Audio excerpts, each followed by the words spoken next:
തിരുവനന്തപുരം പാറശാല താലൂക്ക് ആശുപത്രിയിൽ നിന്ന് ചന്ദനമരം മോഷണം പോയ സംഭവത്തിൽ അന്വേഷണം വഴിമുട്ടി. CCTV ഉൾപ്പെടെ ഉണ്ടായിരുന്നിട്ടും ചന്ദനമരം കടത്തിയത് ആരെന്ന് കണ്ടെത്താനായിട്ടില്ല. സംഭവത്തിൽ പോലീസും ആശുപത്രി അധികൃതരും ഉരുണ്ടുകളിക്കുകയാണ്. 2 ആഴ്ച മുൻപാണ് പാറശാല താലൂക്ക് ആശുപത്രി വളപ്പിൽ നിന്ന് ചന്ദനമരം മുറിച്ചു മാറ്റിയത്. ആശുപത്രി അധികൃതർ പോലീസിലും വനംവകുപ്പിലും പരാതി നൽകിയിട്ടും ഫലമില്ല. CCTV ഉൾപ്പെടെ ഉള്ളിടത്തു നിന്നാണ് ചന്ദനമരം മുറിച്ചു കടത്തിയതെന്നാണ് ആശുപത്രി സൂപ്രണ്ട് പറയുന്നത്. നമ്മുടെ ഭാഗത്തുനിന്ന് നമ്മൾ കംപ്ലൈന്റ് കൊടുത്തു, ഫോറസ്റ്റിനൊക്കെ കംപ്ലൈന്റ് കൊടുത്തിട്ടുണ്ട്.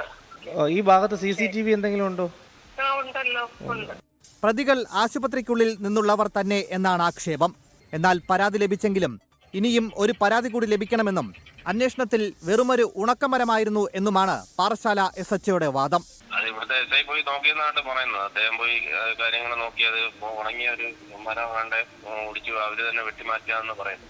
പോലീസിലും വനംവകുപ്പിലും പരാതി നൽകിയിട്ടും പ്രതികളെ പിടികൂടാത്തതിൽ വലിയ പ്രതിഷേധമാണ് ഉയരുന്നത്. റെനു ശ്രീധർ, 24 തിരുവനന്തപുരം. ലോകത്തെവിടെയായാലും ഏത് സമയത്തും 24 വാർത്തകളും ഓഗ്മെന്റഡ് റിയാലിറ്റി പാക്കേജുകളും എക്സ്പ്ലെയിനറുകളും വിശദമായി കാണാൻ ഞങ്ങളുടെ YouTube ചാനൽ നിങ്ങൾക്ക് സബ്സ്ക്രൈബ് ചെയ്യാം.